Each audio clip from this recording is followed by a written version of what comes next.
Hi friends, Karthik Deepa சீரியலில் ஒரு அட்டகாசமான ரிவ்யூ பற்றி பார்க்கலாம் வாங்க. அதுக்கு முன்னாடி நம்ம சேனலை சப்ஸ்கிரைப் பண்ணாதவங்க கீழே இருக்கிற சப்ஸ்கிரைப் பட்டனை கிளிக் பண்ணிவிட்டு பக்கத்தில் இருக்கிற பெல் ஐக்கனையும் கிளிக் பண்ணிடுங்க. வீடியோ பிடிச்சிருந்தா வீடியோக்கு ஒரு லைக் போட்டுட்டு பாருங்கள். எங்கே பார்த்தோன்னா ரேவதி மகேஷ் எப்படி தூக்கி தலைமறைவாக வச்சுருக்கிறது கார்த்தி தான் அப்படின்னு கார்த்தி மேலே பழி போடுறாங்க. உடனே எல்லாரும் அதிர்ச்சியாகிறாங்க. அப்போ நம்ம சாமுண்டீஸ்வரி எந்த காரணத்தால் நீ இப்போ டிரைவர் மேலே பழி போட்டுற ரேவதி அப்படின்னு போதும். அம்மா, இவன் தான் மகேஷை கண்டாலே பிடிக்காது, ஒவ்வொரு விஷயத்துலையும் இவன் தான் தலையிட்டிருக்கான், அது மட்டும் இல்லாமல் உங்கள் மனசையும் இவன் தான் மாற்றியிருக்காமா, கண்டிப்பாக இவன் தான் மகேஷை தூக்கியிருக்க முடியும் அப்படின்னு போதும்.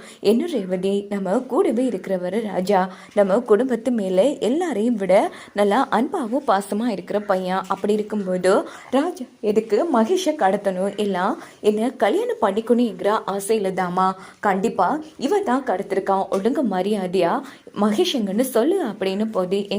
என்ன பேசிட்டு இருக்கீங்க? இப்போ வரைக்கும் உங்கள் கண்ணு முன்னாடி தான் நான் இந்த மண்டபத்துக்குள்ளே இருக்கேன். அப்படி இருக்கும்போது நான் எப்படிங்க அவரை தூக்க முடியும் அப்படின்னு நம்ம கார்த்தி கேட்குறாங்க.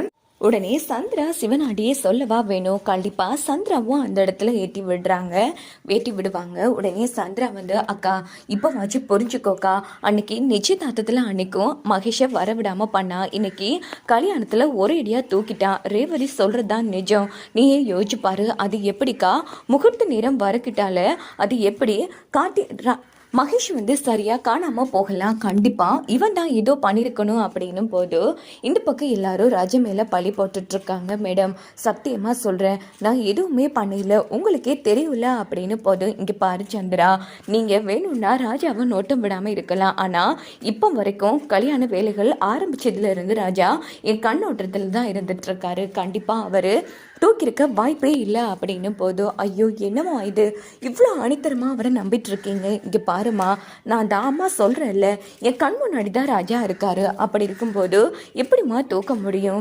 எப்படியாச்சும் உன் கல்யாணத்தை மிச்ச அளவுக்கு செய்யணும்னு ஆசைப்பட்டேன். கடைசியில் இந்த மகேஷ் வருவானா இல்லையான்னு கூட தெரியல, இப்படி கல்யாணம் நின்று போயிடுச்சு. ரேவதி, என்ன மன்னிச்சிருமா அப்படின்னு போது. ஐயோ அம்மா, நீங்கள் எதுக்குமா மன்னிப்பெல்லாம் கேட்குறீங்க?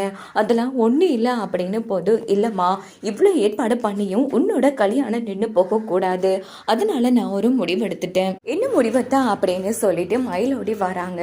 உடனே நம்ம சாமுண்டீஸ்வரி, இங்க பாரு ரேவதி, உனக்கு பொருத்தமான மாப்பிள்ளை நம்ம ராஜா தான், அதனால நீ ராஜாவையே கல்யாணம் பண்ணிக்கணும் அப்படின்னு போதும். ரேவதி அதிர்ச்சி ஆகுறாங்க, ஒட்டுமொத்த பேரும் அதிர்ச்சி ஆகுறாங்க. நம்ம பாட்டி எல்லாரும் ரொம்ப ஹாப்பி ஆகுறாங்க. அம்மா, என்னம்மா பேசுறீங்க? உடனே நம்ம ரேவதி, அம்மா என்னம்மா பேசிட்டு இருக்கீங்க? இந்த ராஜா தான் மகேஷை தூக்கிட்டான்னு சொல்கிற, நீங்கள் என்னடா அவனையே கல்யாணம் பண்ணி வைக்க பார்க்குறீங்க? என்னால் முடியாதுமா, எப்படிம்மா ஆசைப்பட்டவன் கூட வாழாமல் இப்படி ஒருத்தன் கூட என்ன கல்யாணம் பண்ணி வைக்க பார்க்குறீங்க அப்படின்னு போதும். உடனே சாமுண்டீஸ்வரி, இங்கே பாரு ரேவதி, அம்மா ஒரு முடிவு எடுக்கிறேன்னா அது உன்னோட நல்லதுக்காக தான் இருக்கும், நீயே ஜோதிச்சு பாரு. ரூமில் இருந்த மகேஷ் எப்படி காணாமல் போயிருக்க முடியும்? இங்கே பாருமா, இப்போ அவன் வருவானா இல்லையா, என்ன இருக்கானா ஒண்ணுமே தெரியலம்மா. அது மட்டும் இல்லாம ஊரறிய நான் இந்த கல்யாணத்துக்கு ஏற்பாடு பண்ணியிருக்கேன். இதுல இந்த அம்மாவோட கௌரவம் மட்டும் இல்ல, உன்னோட வாழ்க்கையும் அடங்கி இருக்கு. அடுத்த வாட்டி இப்படி இடையில நின்று போனா ஊர் என்ன பேசும்? நான் இந்த சிவனாண்டி கிட்ட போட்ட திட்டம் என்ன ஆகுறது? இங்க பாரு ரேவதி, நீ எப்பவுமே அம்மா உனக்கு நல்லதுதான் செய்வேன்னு நினைப்பல. ஆமா ஆமா, அதுக்காக எப்படிமா நான் விருப்பமே இல்லாத ஒருத்தனை கல்யாணம் பண்ணிக்க முடியும்? இங்க பாருமா, அம்மா சொன்னா நீ கேட்கல, உன்னை கெஞ்சி கேட்குற ரேவதி. இங்கே பாரு, இந்த அம்மாவோட கௌரவம் எல்லாமே இப்போ உன் கையில் தான் இருக்குது. நான் உன் வாழ்க்கைக்காகவும் தான் சேர்த்து பேசுகிறேன். நான் தெரிவு செஞ்ச மாப்பிள்ளை சரியாக இருப்பான்னு நான் நம்புகிறேன் ரேவதி. நீ இந்த அம்மாவை நம்புறதா இருந்தா இந்த கல்யாணத்துக்கு சம்மதிக்கணும் அப்படின்னதும் உடனே ரேவதி குழந்தை தீபாவை கூட்டிகிட்டு வர்றது. அதே மாதிரி எல்லா விஷயங்களையும் யோசிச்சு பார்த்துட்டு இப்போதைக்கு நான் இந்த ராஜாவை கல்யாணம் பண்ணித்தான் ஆகணும். நான் ஆசைப்பட்டவன் கிடைக்காம பண்ண பண்ணதும் இல்லாமல் என் அம்மா மனசை மாற்றி இப்படி இடம் பிடிச்சிட்டல. இந்த ஜென்மத்தில் நான் உன் கூட சேர்ந்து வாழ்வேன்னு நினச்சி பார்க்காதடா.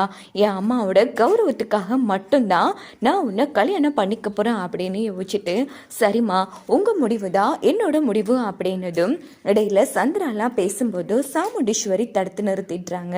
அப்புறம் என்ன, இங்கே பாருங்கம்மா, அக்காவை போய் ரெடி பண்ணிட்டு வாங்க அப்படின்னு சாமுண்டீஸ்வரி அவங்க அக்கா தங்கக்கிட்ட சொன்னதும் எல்லாரும் ரேவதியை அழைச்சிட்டு போகிறாங்க. ரேவதி ரொம்ப சுகமாக இருக்காங்க. என்னங்க இப்படி ஆயிடுச்சு, நான் ஃபோன் போட்டு பார்த்தோம், அந்த மகேஷ் என்ன ஆனால் எங்கே போனா ஒன்றுமே தெரியல அப்படின்னு நம்ம மாயா வந்து சந்திரா கிட்ட சொல்லிட்டு இருக்காங்க. எது நடக்கக்கூடாதுன்னு நினைச்சோமோ அதுவே நடக்க போகுது அப்படின்னு சந்திராவும் டென்ஷனில் இருக்காங்க. இன்னொரு பக்கம் பார்த்தோன்னா அப்பாடா பாட்டி எல்லாமே ஸ்மூத்தாக முடிஞ்சிருச்சு. எனக்கு என்னமோ அத்தை வந்து இப்படி சொன்னதை பார்த்தா ஒரு வேளை நம்ம அத்தை தான் நம்ம மகேஷை வந்து தூக்கியிருப்பாங்களோன்னு எனக்கு சந்தேகமாக இருக்குது அப்படின்னு போதும். இங்கே பாருடா, யார் தூக்கினா என்ன தூக்கலைன்னா என்ன, நமக்கு எப்படியோ இந்த கல்யாணம் நடந்தால் சரிதான்ங்கிற மாதிரி இந்த டீம் பேசிட்டு இருக்காங்க. அப்படின்னு பார்த்து நம்ம ரேவதியை ரெடி பண்ண போகிறதுக்கு முன்னாடியே சாமுண்டீஸ்வரி நம்ம காத்திக்கிட்ட வராங்க. இங்கே பாரு ராஜா, எல்லார் முன்னாடியும் உன்னோட விருப்பத்தை கேட்காம நான் என் பொண்ணு விருப்பத்தை மட்டும் கேட்டுட்டேன். இங்கே பாரு, இப்போ என்னோட கௌரவமும் உன் கையில் தான் இருக்குது. நீ என்னோட பேச்சை மீற மாட்டேன்னு நான் நம்புகிறேன். இப்போ என் பொண்ணை நீ தான் கல்யாணம் பண்ணிக்கணும். இதை விட்டால் வேற வழியே இல்லை. நீ என்னோட பேச்சை மீற மாட்டேங்கிறது உண்மையாக இருந்தா நீ தான் என் பொண்ணை கல்யாணம் பண்ணிக்கணும். கல்யாணம் பண்ணிப்பியா அப்படின்னதும் நம்ம பாட்டி எல்லாரும் கண்ணை காமிக்கிறாங்க. அப்போது காத்தி யோசிக்கிறாங்க, சார் நம்ம எப்படியாச்சும் கல்யாணம் பண்ணால் மட்டும்தான் ரெண்டு குடும்பத்தையும் ஒன்று சேர்க்க முடியும் அப்படின்னுட்டு. சரிங்க மேடம், நான் கல்யாணம் பண்ணிக்கிறேன் அப்படின்னதும் ரேவதி உச்சக்கட்ட கோபத்துக்கு போகிறாங்க. எல்லாம் இவனோட பிளான் தான் அப்படின்னு. ரொம்ப நன்றி ராஜா, எங்கள் மாப்பிள்ளையை ரெடி பண்ணிட்டு வாங்க அப்படின்னதும் மயில் ராஜராஜன் எல்லாருமே காத்தியை ஒரு பக்கம் அழைச்சிட்டு போகிறாங்க. ஸோ இங்கே பார்த்தோம்னா எல்லாருமே ரெடி ஆகிடுறாங்க. அப்போது நம்ம காத்தியை அழைச்சிட்டு வந்து மணமேடையில் உட்கார வைக்கிறாங்க.